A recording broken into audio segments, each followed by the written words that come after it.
Hello and welcome to the A I-AffAIrs podcast. Usually, when we talk about copyright, there's this expectation of, I don't know, absolute precision, right? Like, Yeah. if you steal a physical CD or you copy a book chapter by chapter, the infringement is super obvious. Right, yeah. The judge just points to the law and says, there it is. Exactly. It's a binary system. It's either stolen or not stolen. But the moment you introduce generative AI into that traditional legal machinery, the gears completely jam. And that's what we're looking at today. It's no longer just theoretical. No, definitely not anymore. Right. So today, we are doing a custom deep dive into a massive stack of recent legal, technical, and regulatory documents. Our mission is to really unpack how the collision between generative AI and copyright law reached an absolute boiling point in 2025 and early 2026. Yeah, it's a total landscape shift. It really is. Yeah. And, whether you're a creator trying to protect your work, a tech developer building the next big model, or just someone navigating the modern internet, the rules governing who owns human expression, who gets paid, and who gets to create, they're being fundamentally rewritten right now as we speak. We've definitely crossed a critical threshold here. I mean, for years, the conversation around AI and copyright was just, it was mostly hypothetical debates in academic circles. Dorm room philosophy stuff. Exactly. But now we're dealing with hard legal precedents, strict regulatory mandates, and actual contractual warfare in the publishing industry. Right. The abstract arguments are basically being replaced by multi-million euro lawsuits and government compliance templates. So let's start right in the center of those courtroom battles, because late 2025 and early 2026 delivered some, incredible drama. I'm looking at this landmark November 2025 ruling by the Munich Regional Court. Oh, the GEMA case? Yeah, exactly. GEMA, the German collecting society that represents musicians and songwriters, they successfully sued OpenAI. Basically, OpenAI had used these massive German pop hits, songs like Christina Bach's Automos and Herbert Grönemeyer's Menner. Huge hits, yeah. Right. They used them to train their GPT-4 models. And, the defense that OpenAI attempted to mount here is incredibly revealing about how tech companies basically view the internet. How so? Well, they argue that they were simply engaging in text and data mining, or TDM. So in their view, their models weren't, illegally storing specific copyrighted texts. Okay, then what were they doing, according to them? They claim the models were just analyzing statistical correlations across these vast oceans of data, just to understand language patterns. And TDM has historically been used by researchers to find facts or trends in massive data sets, which is generally protected. Right, like looking for patterns in climate data or something. Exactly. But the Munich court fundamentally rejected this application for generative AI. They ruled that ingesting copyrighted works to train a commercial AI model, one that's capable of generating new content, is just not an ordinary or expected use of that work. I want to look closely at the analogy the court used to explain that, actually, because it's fascinating. They compared the AI model to the lossy compression of an MP3 file. Yeah, that was a brilliant comparison. Right. Like when you convert a high-quality audio file into an MP3, the algorithm throws away data that the human ear can't easily detect just to make the file smaller. You don't have the original perfect file anymore, but what remains is still clearly the song. Exactly. And the court essentially said the AI isn't just analyzing statistics, it's compressing and memorizing the protected expression. And that analogy gets right to the technical heart of the issue. Because a neural network adjusts billions of mathematical weights during its training, it literally throws away the original text file, much like an MP3 discards that acoustic data. Okay, so the text is gone, but the weights remain. Right, but those weights become tuned so specifically to the training data that when a user inputs a simple prompt, the statistical probability of the next word exactly matches the original copyrighted lyrics. Wow. Yeah. The court found that because users could get ChatGPT to reproduce those lyrics almost verbatim, the model's internal parameters effectively embodied the protected expression. So for all legal intents and purposes, the model was just a highly complex copy. Okay, but let me play devil's advocate here, because I can hear the immediate counter-argument from the tech side. Like, if I read a library full of books and memorize a dozen poems, I am not infringing on any copyrights just by holding that information in my biological brain. Be sure. I mean, I can even recite those poems at a party. Yeah. So if the AI is simply reading the open internet and learning from it, why is its neural network treated differently than, a human mind? Well, the court drew a very sharp legal distinction between human consumption and algorithmic extraction. A human reading a book is consuming the work exactly as the author intended, right? Within the physical limits of human memory and output. But a corporation deploying automated crawlers to vacuum up millions of copyrighted works to build a commercial, scalable product. A product that competes in the same market even. Exactly. That is a fundamentally different act. The court held OpenAI strictly liable. They determined that OpenAI selected the training data, designed the architecture, and deployed the system. So the user isn't to blame for asking for the lyrics. No, the end user typing the prompt is merely triggering the machinery that OpenAI built. The liability doesn't rest with the person asking the question, it rests with the tech giant that basically loaded the dice. Man, that ruling sets massive economic stakes, which became blatantly clear when we fast forward a few months to March 2026. Jima filed another massive lawsuit, this time against Suno AI. Ah, the audio generator. Right, and this isn't just about generating text lyrics anymore. Suno was spitting out fully produced, synthesized songs that sounded, frankly, confusingly identical to massive global hits like Mambo Number 5 and Daddy Cool. Yeah, that was wild. And Jima didn't just ask for an injunction to stop them, they demanded a 30% revenue share. Which Suno publicly called entirely unrealistic. I bet they did. But that 30% figure, it really represents the new economic battle lines. Collection societies want a structural piece of the AI economy. Meanwhile, though, major record labels like Warner Music Group and Universal Music Group, they've taken a completely different route. Right, they settled. Yeah, by early 2026, they had already settled similar lawsuits out of court to launch fully licensed AI models. The major labels are clearly opting to build these controlled, walled garden environments where data is explicitly licensed and paid for, rather than fighting endless battles over open web scraping. Taking 30% of a tech giant's revenue, or, negotiating a massive licensing deal sounds like a huge victory if you're a major record label.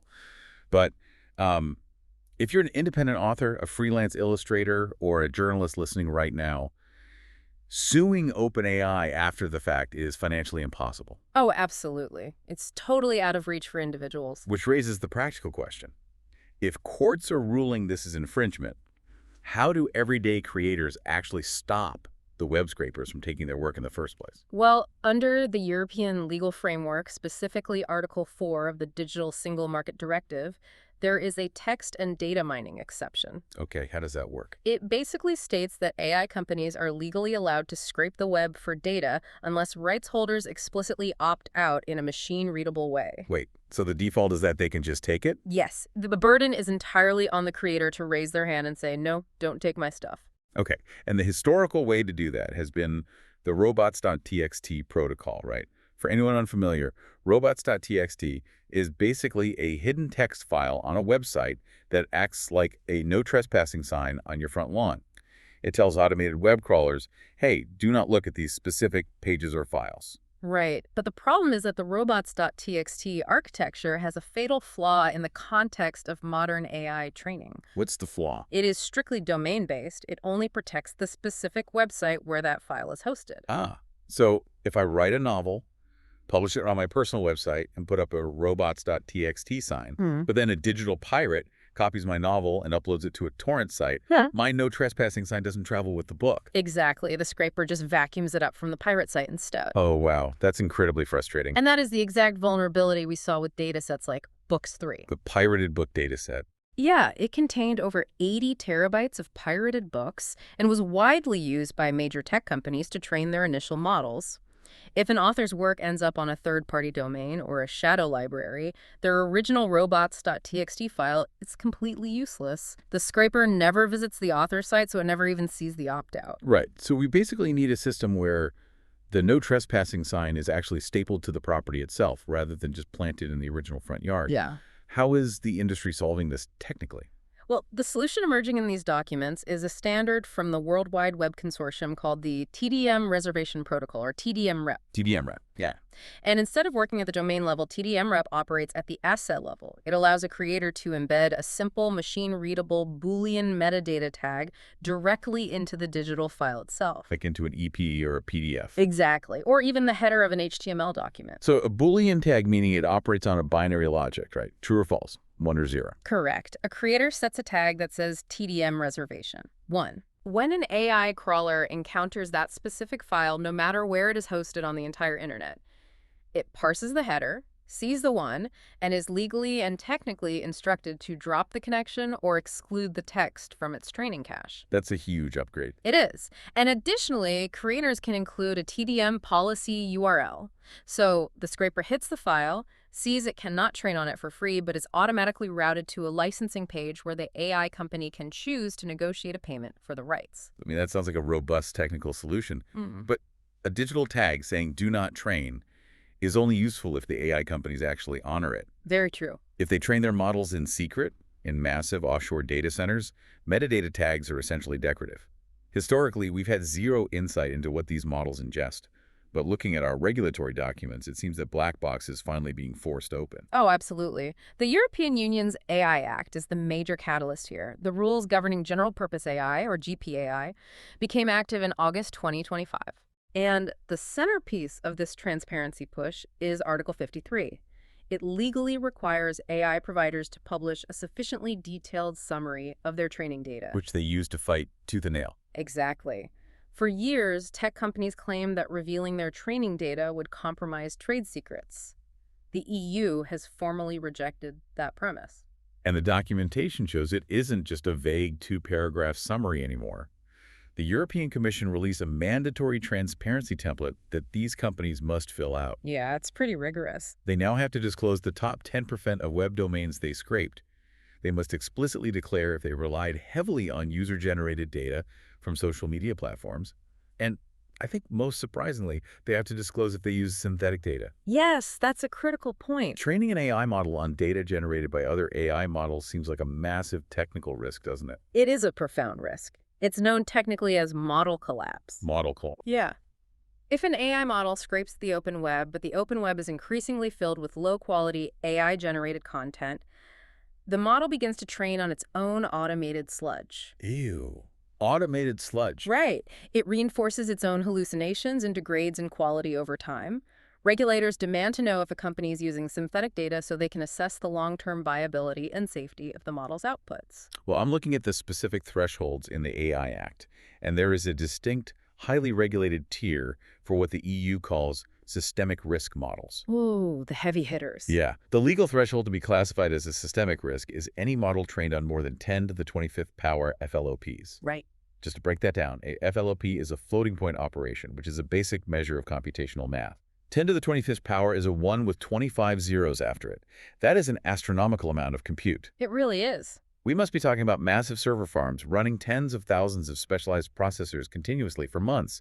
If the barrier to entry is that high, this rule essentially only hits a tiny oligopoly of megacorporations. That assessment is totally accurate.